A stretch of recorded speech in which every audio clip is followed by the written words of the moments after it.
తీసుకొస్తున్నాడండి. అది విశేషం. ఇక్కడ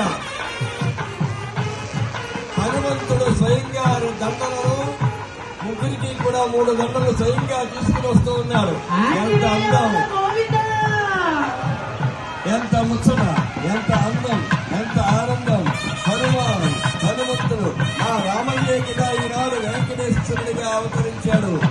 అదే రంగుతో, అదే రూపుతో ఆ స్వామి ఆనాటి ఆ అయోధ్య వాసుడే ఈనాడు వాడపల్లి వాసుడుగా విజయం చేశాడు.